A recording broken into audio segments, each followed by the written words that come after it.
So I'm Professor Bryan Caplan. I'm a professor of economics at George Mason University, and I'm the author of The Myth of the Rational Voter, Why Democracies Choose Bad Policies, and also Selfish Reasons to Have More Kids, Why Being a Great Parent is Less Work and More Fun Than You Think. But one of my greatest policy passions is immigration policy.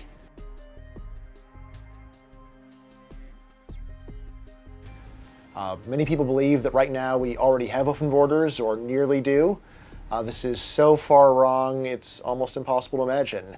You may take a look and say we have 11 million illegal immigrants, therefore the border's open, but you have to remember, there are literally billions of people on Earth who live in dire poverty who would love to come here, and the reason why they're not here is because we have these laws that make it almost impossible for them to do so.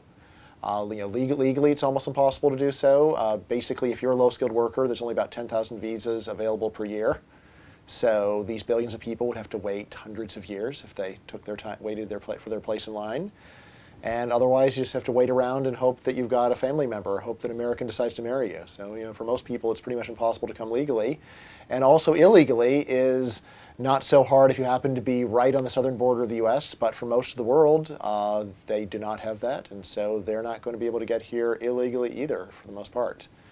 Now, this is the kind of law where if you see how it affects people, it really does ruin a lot of people's lives. When you think about what it's like to be an immigrant being sent on a boat, sent back on a bus to Honduras, and what someone in Honduras lives like. They may be going back to a life where they live on $1 a day. There may have been a bunch of people here in the U.S. they were supporting while they're here, and it seems that a reasonable question is, why? Why do you want to send a person back on a bus to Honduras when he was perfectly happy and had a job here? What is the point of this? Right now, I know there are many libertarians who just think in terms of, look, there's an absolute right of free movement, and we should respect that regardless of the consequences. But I think it's a lot more effective, and just to say, look, there may be some perfectly good reasons to not let people come here, but I'd like to know what they are. Right? And if you can't come up with some good reasons to keep people out, then we really ought to let them in.